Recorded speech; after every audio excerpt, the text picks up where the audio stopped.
क्या दिखा main event में कॉन्ट्रैक्ट साइनिंग के दौरान? क्या हुआ जब डैनियल ब्रायन और एज आमने सामने आए? ऐसा क्या हुआ मेन इवेंट में जो एज वर्सेस जे ऊसो के बीच मैच अनाउंस हो चुका है? क्या बिग ई अपोलो से अपना बदला ले पाए? और कैसा रहा केविन ओवेंस का शो? सबके बारे में बात करेंगे इस वीडियो में।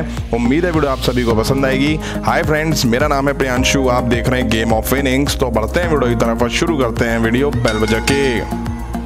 आज के शो की शुरुआत हॉल ऑफ फेमर और रॉयल रंबल 2021 के विनर एज से होती है। वो कहते हैं कि बड़ा कॉन्ट्रैक्ट आज साइन होने वाला है। एज काफी फ्यूरियस हैं क्योंकि WWE ने कई सुपरस्टार अपने नाम को अपने मुंह से नहीं निकाल पाते।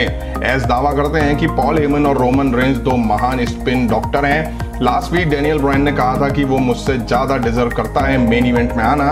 ब्रायन को लगता है कि उसे मुझसे ज्यादा रेसलिंग पसंद है और लास्ट कुछ महीनों में उसने रोमन रेंज और मुझसे ज्यादा रेसलिंग करी है कंबाइन करके। अब एज ने डैनियल ब्रायन, रोमन रेंज और पूरी यूनिवर्स को याद दिलाया कि वो वास्तव में कौन है, और उन्होंने ये भी याद दिलाया कि उन्होंने ट्राइबल चीफ को टाइटल शॉट के लिए क्यों चुना। तभी डैनियल ब्रायन की एंट्री होती है और वो आके एज को याद दिलाते हैं कि जिस रीजन की वजह से मुझे ये आग लगी है, हो सकता है कि ये मेरा लास्ट रेसलमेनिया हो। मैं रॉयल रंबल में फेल रहा, बट अब मेन इवेंट में पहुंचने के लिए मैं वो सब करूंगा जो मैं कर सकता हूं। इसका मतलब मुझे रोमन रेंज को हराना होगा। वहीं एज और डैनियल ब्रायन एक दूसरे को प्रोमो में म्यूचुअल रेस्पेक्ट भी करते हुए दिखाई दिए, लेकिन एज एक बात से अपसेट दिखे कि ब्रायन इस सब के बारे में कैसे गए। वो ब्रायन से बेहतर जानता है और ये भी जानता है कि ब्रायन मुझसे बेहतर नहीं है।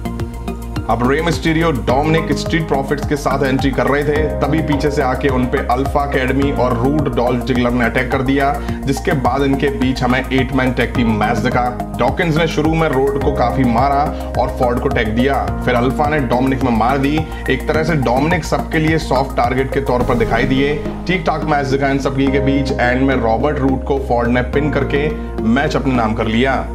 इसके बाद शो बैक स्टेज गया, जहां सेथ रॉलिंस कायला के साथ दिखाई दिए, जहां कायला 2 हफ्ते पहले की एक फुटेज दिखाती है जहां सिजारो ने सेथ रॉलिंस को फूल दिखाने की कोशिश करी थी। सेथ रॉलिंस अपसेट हो जाते हैं, वो भी इस वजह से क्योंकि उन्होंने सिजारो को इम्प्रूव करने की कोशिश करी थी और उन्हें जोकर जैसा ट्रीट करा गया। आज की रात सिजारो वर्सेस मर्फी के बीच मैच होगा, जिसने रॉलिंस को एक आइडिया दे दिया।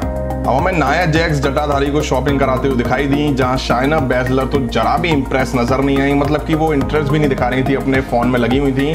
जटाधारी एक से बढ़कर एक आउटफिट पहनकर नाया जैक्स के सामने आते हैं और नाया जैक्स उनके लुक्स को जज करती हुई नजर आई। नेक्स्ट समय सिजारो वर्सेस मर्फी के बीच सिंगल मैच दिखा। सेथ रॉलिंस भी स्टेज पर आके खड़े हो जाते हैं और मैच देख रहे थे। दोनों के बीच मैच शुरू होता है। सिजारो के काफी शानदार अपर कट मर्फी पर देखने को मिले, वहीं मर्फी ने भी पलटवार की कोशिश करी, बट जल्दी सिजारो ने मर्फी को चकरगिन्नी बना दिया। तभी सेथ रॉलिंस ने आके सिजारो पर अटैक कर दिया।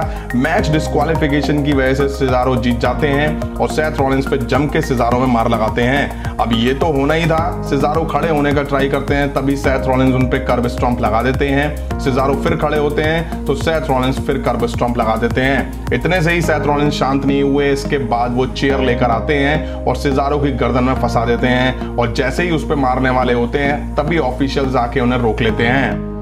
अब सेथ रॉलिंस सिजारो को मार के जैसे ही बैक स्टेज जाते हैं, तभी उनका सामना वहां नाकामूरा से होता है। तो क्या नाकामूरा सिजारो के साथ आने वाले हैं रॉलिंस और मर्फी के खिलाफ? अब बैक स्टेज सैमी ज़ैन केविन ओवेंस से उनकी डॉक्यूमेंट्री में शामिल होने के लिए कहते हैं। केविन ओवेंस का फोकस केविन ओवेंस शो पर होता है, बट फिर भी वो सैमी ज़ैन से कहते हैं कि मैं इसके बारे में सोचूंगा, गुड लक सैमी ज़ैन। अब as back stage Jey Uso को ढूंढते हैं और उन्हें याद दिलाते हैं कि तुम जब छोटे थे तो तुम अपने भाई और पापा के साथ घूमते थे। एज कहते हैं कि मैं यहाँ तुम्हें ह्यूमन बीइंग से कम ट्रीट नहीं कर रहा हूँ, जैसा कि हाल ही में रोमन रेंज कर रहे थे।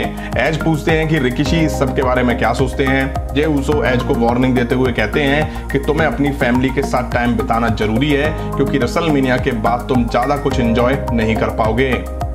इसके बाद केविन ओवेंस का शो देखा, जहां उनके गेस्ट आज साशा बैंक्स और बियांका ब्लेयर थी। केविन ओवेंस कहते हैं कि मेरा मानना है कि बैंक्स और बियांका का फोकस रेसलमेनिया में होने वाले स्मैकडाउन चैंपियनशिप फाइट के लिए होना चाहिए, बल्कि टैग टीम गोल्ड पे नहीं। इसके बाद साशा बैंक्स खुद को माइकल जॉर्डन से कंपेयर करती हैं और कहती हैं कि रेसलमेनिया के बाद मेरे पास 2 टाइटल होंगे। तभी इन्हें women tag team champion Nia Jax, Shaina bachelor और साथ में तमीना और नटालिया इंटरप्ट करती हैं। चैंपियंस तो आगे कमेंट्री टेबल पर बैठ जाती हैं और फिर हमें Bianca Blair, Sasha banks versus Natalia, Tamina के बीच टैग टीम मैच दिखा। अब मैच के दौरान जटाधारी साशा बैंक्स को काफी इंटरप्ट कर रहे थे, वो उनको पकड़ने भागती हैं और फिर जटाधारी रिंग में से होके बाहर चले जाते हैं। बैंक्स की वजह से बियांका ब्लेयर थोड़ा डिस्ट्रैक्ट होती हैं और यहीं तमीना बियांका ब्लेयर को रोल करके मैच जीत ले जाती हैं। रिंग के बाहर बियांका ब्लेयर पूरी तरह से साशा बैंक्स पे ही इस हार का जिम्मा डाल देती हैं और दोनों के बीच काफी बहस होती है। अब फाइनली 2 हफ्ते बाद हमें बिगी देखने को मिले। वो आके कहते हैं कि अब अपोलो को पिन करना इनफ नहीं है, अपोलो को अब मैं वो दूंगा जिसका वो हकदार है, मतलब कि खर्चा पानी। बिगी अपोलो को एक टाइटल मैच के लिए चैलेंज करते हैं। लगा कि वो आज अपना बदला लेंगे, लेकिन अपोलो आज दिखे ही नहीं। तभी टाइटल के लिए ओपन चैलेंज होता है। अब चैलेंज तो शायद कॉर्बिन करने आते हैं, बट सैमी ज़ैन यहाँ मौका मार जाते हैं और फिर हमें बिगी वर्सेस सैमी ज़ैन के बीच एक मैच दिखा। अब पहले भी हम इन दोनों के बीच मैच देख चुके हैं, तो नया तो कुछ खास इस मैच में नहीं था।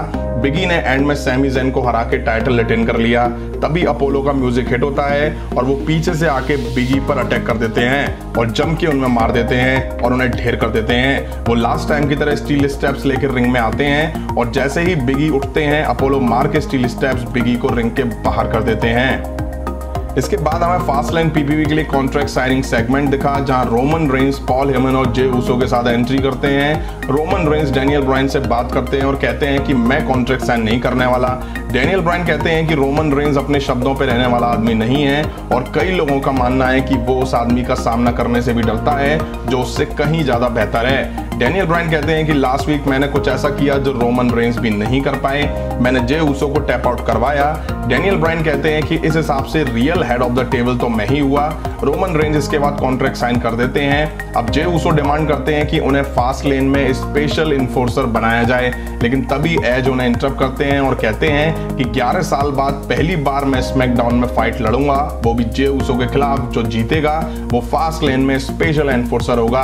अब एडम पियर्स ने एज की इन बातों पे मोहर लगा दी। तभी Edge, Daniel Bryan, Roman Reigns और जे ऊसो आपस में भिड़ जाते हैं। डैनियल ब्रायन जे ऊसो में मार देते हैं और एज रोमन रेंस में। तभी डैनियल ब्रायन जे ऊसो को ढेर करके रोमन रेंस पर अटैक करने के लिए टूटते हैं। एज उन्हें हटा देते हैं और इस चीज से बौखलाए डैनियल ब्रायन एज पर रनिंग नी मार के ढेर कर देते हैं और यही स्मैकडाउन का एपिसोड आज एंड हो जाता है। अब ऐसा होने के बारे में मैंने अपने प्रीव्यू में भी बताया था।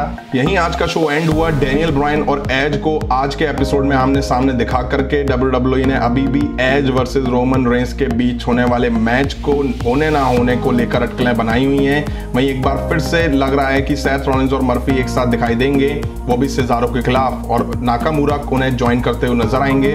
वहीं आज लगा था कि बिगी वापसी करके अपोलो में मार देंगे और अपना बदला लेंगे, बट यहाँ फिर से उल्टा देखने को मिल गया और मार मार के अपोलो ने बिगी को ही फैला दिया। वहीं मेन इवेंट में डैनियल ब्रायन का एज पर अटैक दिखा, जिसने वाकई चौंकाया। अब आने वाला वीक हमें एज वर्सेस जे ऊसो के बीच मैच दिखने वाला है। जो जीतेगा वो स्पेशल इन्फोर्सर होगा फास्टलेन पीपी में। मेन इवेंट अच्छा था और आपको कैसा लगा कमेंट करके जरूर बताइएगा। इस वीडियो में इतना ही। पसंद आए तो लाइक और शेयर करें और इस तरह की इंटरेस्टिंग वीडियो के लिए चैनल के सब्सक्राइब बटन पर रनिंग नी, स्पीयर और समवन ड्रॉप मार के चैनल सब्सक्राइब करें मगर प्यार से। मिलता हूं नेक्स्ट वीडियो में। Thank you.